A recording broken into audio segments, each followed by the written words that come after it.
So, Quilton Fabrics in Southwest Harbor, Maine. We were on the quiet side of Acadia National Park, which we loved, and I was really excited to find this quilt shop not too far from our campground.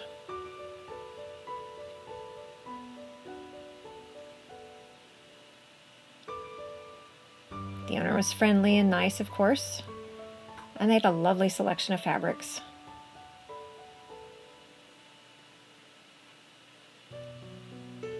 She also has quite a large selection of yarn. My youngest daughter knits, and she loves yarn as much as I love fabric, so she would have really enjoyed this shop.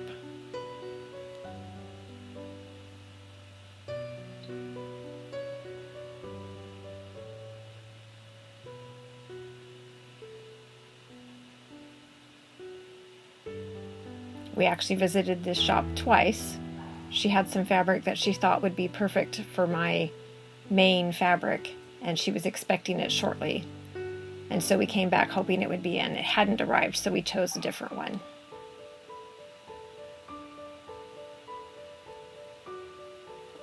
Lighthouses, because we saw more lighthouses in Maine than anywhere else. And lobsters, because, I mean, when you're in Maine, you have to have lobster, right?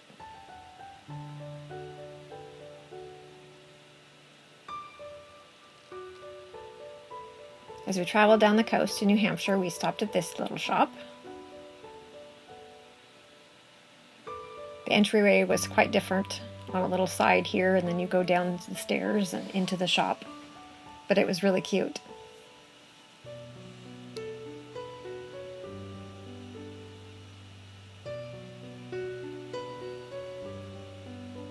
And this shop was full, like overflowing full.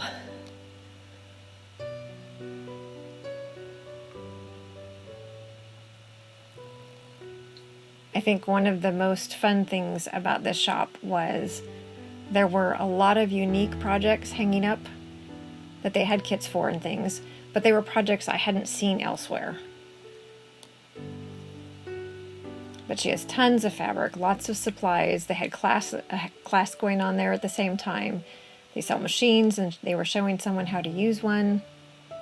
A lot going on in a little space.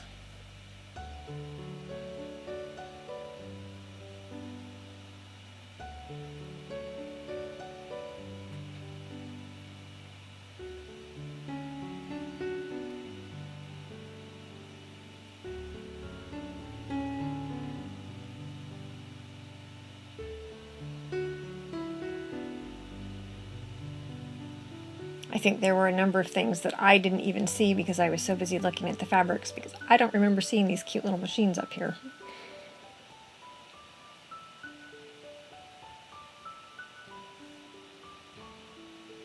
I love that.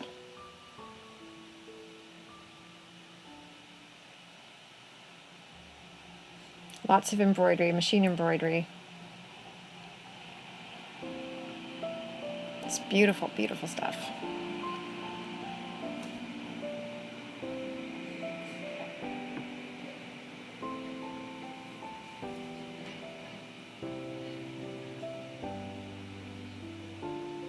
Since we had camped at one of the state parks out in the woods, we decided this was an appropriate fabric for us. The day that we went to the Quilted Crow, it was actually pouring down rain. You can't tell from here because this is after the rain had been letting up. But apparently everyone decided that since it was raining, they were going to go to the quilt shop. So the quilt shop was very busy when we were there, actually. Even the owner, Sue, was surprised at how many people were in there all at once. I love the way the shelves are labeled with what the fabric collections are.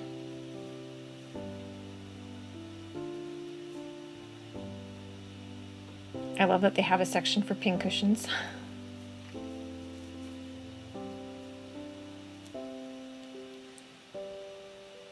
And this place was just a feast for the eyes. There were so many quilts hanging up, so many different projects to do. It seemed like every time I turned around, I was finding another thing that was like, oh, I didn't see that before. How did I miss that?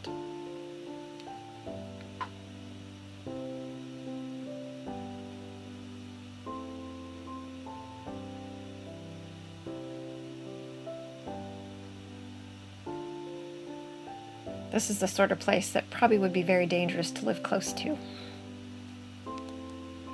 But it sure was fun being in there.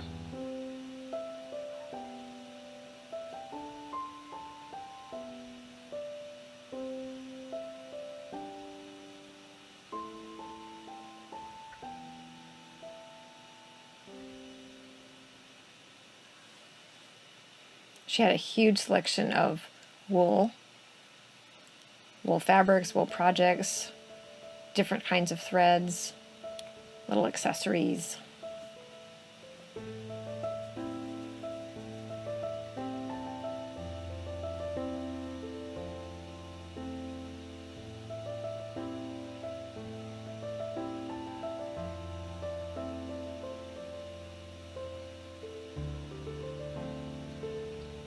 It's just a really nice place to be.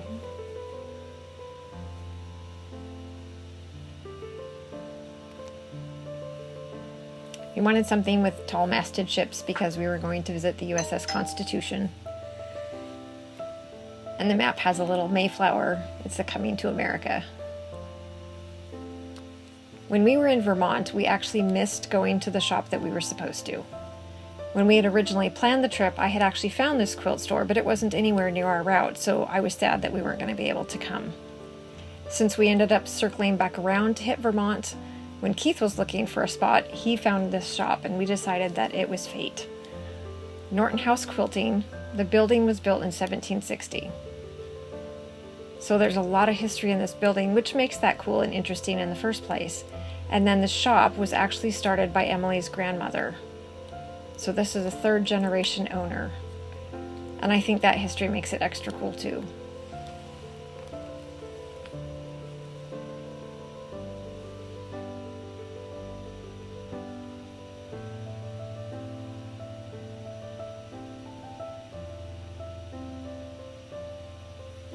Cute little welcome bears, and Moose ended up coming home with me, the little pattern for it.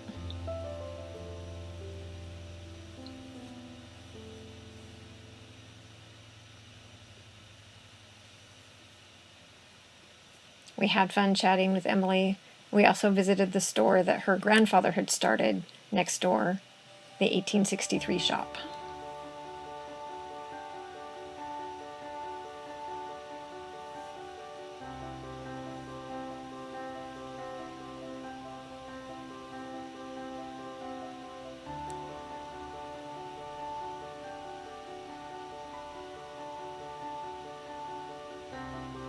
And we didn't get it on video, but underneath that pineapple quilt is the original door that we used to go out to the barn.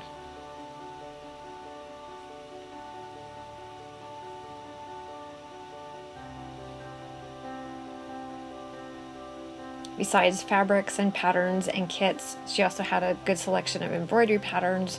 There were some games and puzzles.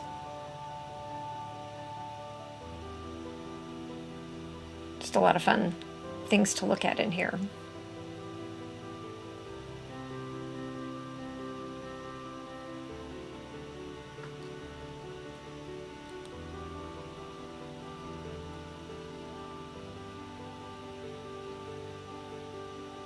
We got the one with the apples because my husband had found some apple cider he loved in Vermont, and of course the leaves were starting to change colors, but there was still quite a bit of green.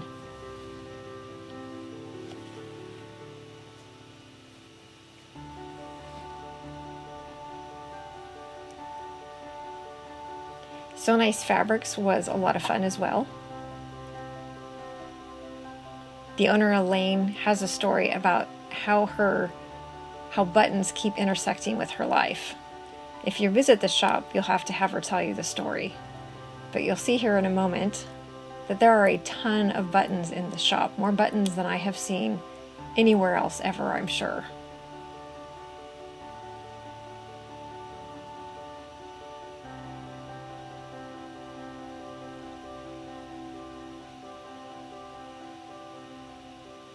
And there they are. And they just keep going and going and going. We asked her how many buttons, and she said she doesn't know exactly, but she estimated somewhere between 25 and 30,000 buttons.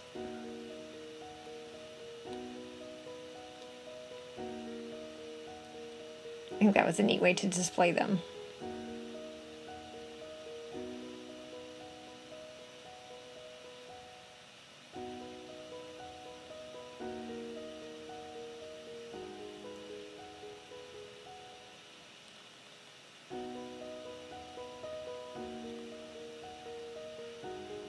As we were trying to pick our Rhode Island fabric, we actually had one of the customers that was in there got excited about our story and was trying to help us pick fabric too. That was really fun.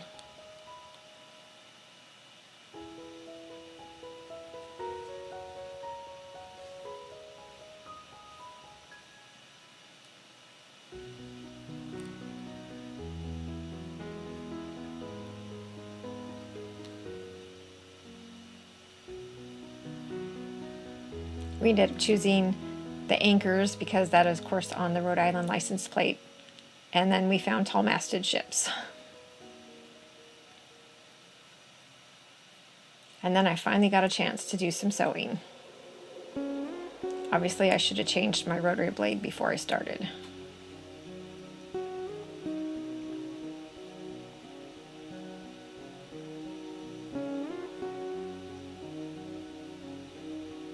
After collecting so many fabrics, it was so much fun to finally actually be able to sit down and sew.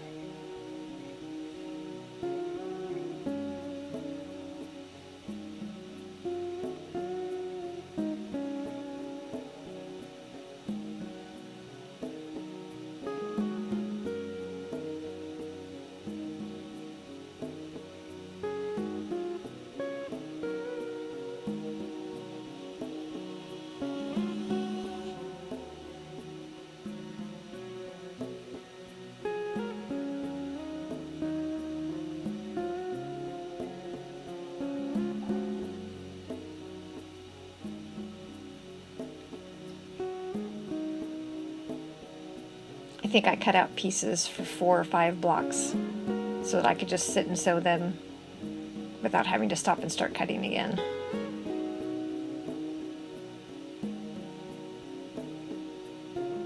I love my little mini iron. It works really, really well.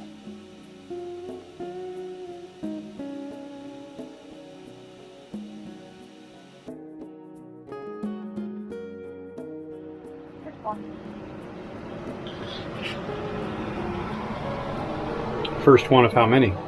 I don't know. I make it up as I go.